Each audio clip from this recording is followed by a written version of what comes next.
Alien 3, the direct sequel to Aliens, is the third installment in the Alien franchise. This is the next one we're going to take a look at in the retrospective series. This one is directed by David Fincher. It's actually his directorial debut, believe it or not. This was his first gig as a director after being, doing Nike commercials and helping on Return of the Jedi. This was his big break. We're going to talk about his movie. Was it great? Does it live up to the expectation? Is it as good as the previous two? That's what we're going to discuss. Let me know in the comments below, what did you guys think of Alien 3? Did you love it? Did you hate it? Smash down that comment section below. Smash that like button. Click subscribe. And let's get into this retrospective series of Alien 3 right now.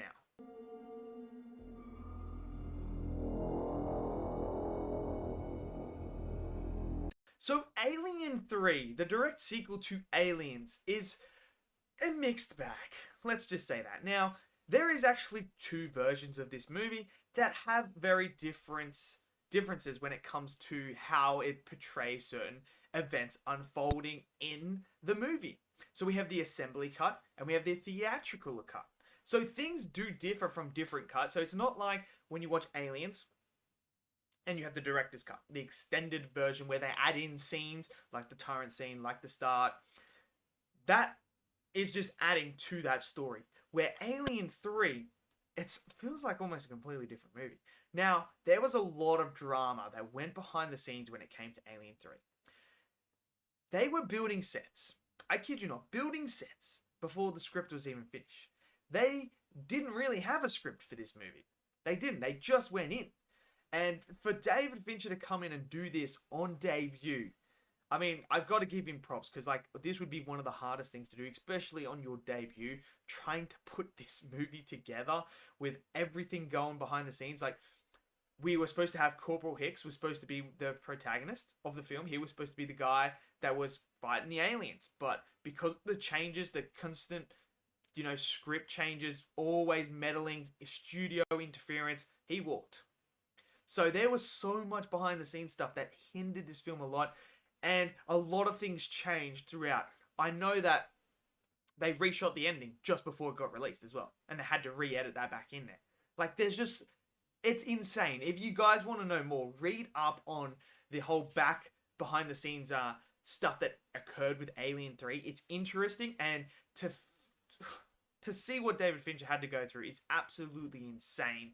And to think this, David Fincher is one of those world-class directors as well. He's made some absolute bangers recently. So to see him come out on his debut, do this, but not let this hinder his success moving forward is a credit to him. It's got to be a credit to him. So this movie, the major differences are that, when they were doing this movie, it doesn't make sense. This is where I was talking about in those last two, about the continuity and how the things just didn't work together. They just started retconning things and changing things. It starts basically from the beginning. So somehow an egg has been planted on the ship that they all... So this is straight after Aliens. So they're all on that ship in their cryo chamber. But apparently an egg's in there. Now, last time I checked, the alien queen never went to that ship because that ship is up in the space. It's up in space. So there's no way the alien queen can get up there. The only way she gets up there is in that final battle at the end. But we see that she's on that ship and she straight away comes out and kills Bishop at that moment. And then Ripley and her have that fight and Ripley sends her into space. So how the hell they got an egg into there makes no complete sense whatsoever. It does not work at all. And they do one of my pet peeves. The one thing that I can never stand. You basically just kill off all the characters bar Ripley straight away. Newt dies. Hicks dies. Bishop's dead. I could understand Bishop because he got absolutely rinsed the last movie, so I can understand that. But to kill Newt and to kill Hicks straight away after we just got attached to him in that last movie, I thought was a huge mistake.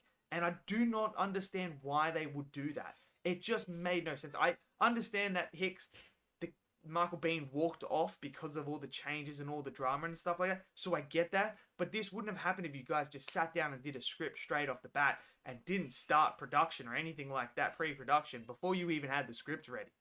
Like it just felt like they were so eager to rush Alien 3 out to capitalize on James Cameron's success in Aliens that they just rushed things and they were just like, cool, we're just gonna wing this movie. And the result is a complete and utter mess for me. I don't think this works at all. And it all starts with that face hugger at the start. And then we find out when they do kill everything, like the face hugger being on that ship doesn't make any sense. So there's your first continuity error. And then the next thing is it's able to spit acid out in there as well. Now, I know in the first movie, Aliens, they did that. And then in Aliens, it can't do it. And now it can do it again. So you see the continuity there with these creatures. Like, it's just not working. So in the assembly cut, which is not the theatrical one. So the theatrical one is the dog gets infected by the alien. In the assembly one, it's an ox that gets infected. And this is where we see the different type of xenomorphs. So as you go throughout the aliens, they have all these different type ones depending on the host. This one's a runner. So it's on all fours and it's running around. It looks different to what we know from the previous ones. And this one's a bit more animalistic, like, where the other one's a bit more intelligent and more capture, breed. This one's just like, I gotta kill and eat. And it goes through and it just rinses people. So when they do land, like the ship explodes because there's a fire, because somehow the face hugger knew to split acid down to ignite the fire warning for them to then be ejected and then crash onto that planet where there's a big, criminal organizational thing going on there. Like it's like a jail almost on this remote planet where they work and they serve out their sentences. Like some of the worst criminals, we're talking like the worst and worst, like just disgusting human beings that are there. So they land there. And so I don't know how the facehugger knew how to do that. But then it's almost step by step the same as Alien, where this thing goes around and just absolutely starts taking people one by one and just rinsing them all, killing them all. You have all that, and it's just kind of like, it's not as good as Alien. It's nowhere near as good. The dialogue is absolutely atrocious throughout this film. Like, it is. And look, I don't put that on David Fincher. I don't put that on the actors. I put this down to the studio interfering, the studio not having a script ready to go. And that's what I think is the biggest problem with this movie, is there was no plan. It was just wing it, hope for the best, bring in some guy, and maybe he can take the fall for us, and we'll say it's like sort of his fault. So that's a huge issue for me. And you see that throughout the film, where there's no character development. The assembly cut is better than the theatrical. I will say that. It is better, and it does have a bit more character growth, but there isn't much character growth. I don't care for any of the characters. The only one I really cared about was Ripley and the Doctor. They were the only two, and they killed the Doctor almost halfway through. They killed him pretty easily. They were the only two that I cared about in their relationship. That was it. The rest of them I just did not care about. I thought they were just, typical criminals. They were there for fodder, for the alien to just go through and rinse and just kill. So I feel like there was a massive opportunity wasted in Alien 3. You're coming off the back of Aliens and Alien, two of the greatest sci-fi movies of all time. And you come out with this, you come out with no plan. I think they would have been better. Like, instead of rushing this out, just stop and take a year, fill out the script, get it all organized, get it where you want to go, and then proceed. But obviously, we have this other plot line going on here. Ripley has been impregnated by an alien. Yes. She didn't get a facehugger in the first one. She didn't get a facehugger in the second one. How the hell did she get an alien in it? This is what I mean. It doesn't make sense. How the hell Ripley got an alien inside her? When did she ever get hit by a facehugger? When? And if someone was like to say, oh, well, she got the facehugger in her face on the ship when it was crashing, like maybe there was two facehuggers. It doesn't make sense because it doesn't fit the timeline, because the facehuggers come out pretty quick. Once the facehuggers come off, the alien comes out very quickly, and time does pass. I think it's 4 days? She's there for 4 days or something like that. Like, time does pass throughout this movie. So it doesn't make any sense how she's got an alien. I don't get why they were just doing this. And then the finale for her sacrificing herself, and we see the real life Bishop. Like, it's not an android, it's Bishop, the human being. Like, that was just all crap as well. And then just her falling and then the alien coming out of her. And I'm just kind of sitting there like, man, you really did my favorite character dirty there. You did Ripley really dirty, man. Like, I get it. Sigourney Weaver wanted her to go out. She wanted Ripley to die because they were doing AVP as well. There was talks of that. So she wanted to kill Ripley off there. But for me, you could have done it so much better. Like, this movie suffers so much. And I feel sorry for everyone that was involved. I really do. I feel sorry for David Fincher, and I'm glad that he has had such a successful career after this, because he does not deserve to have this on his resume as a mark against him, because this isn't his fault. This is the studio.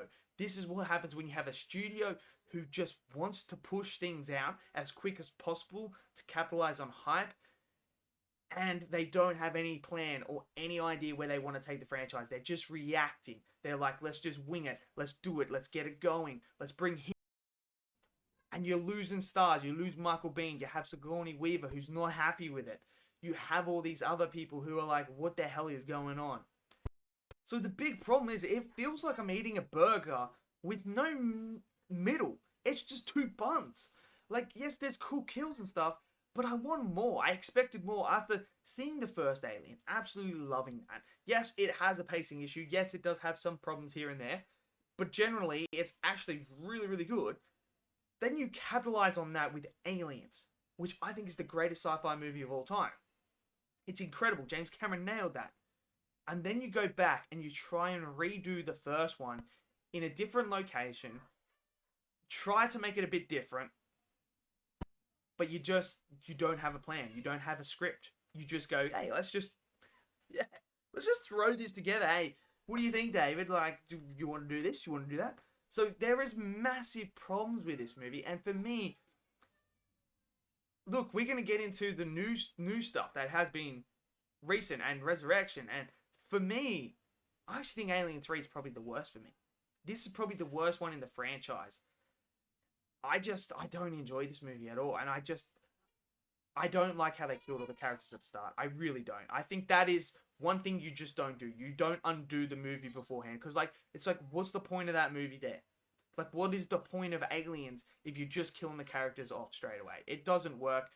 And, yeah, so Ripley's dead. And, like, it's just, I feel sorry for everyone that was involved in here. I feel like, look, they did their best. And I don't blame any of them. I blame the studio. And this is why you don't have studios interfering 24/7, because this shit happens. So, Alien 3, not for me. Let me know in the comments below. Do any of you guys like Alien 3? What are your thoughts on it? Maybe it's a guilty pleasure of yours? I'm intrigued. Smash down that comment section below. Smash that like button. Click subscribe. And I'll see you guys next video. Until then, stay safe. Peace out.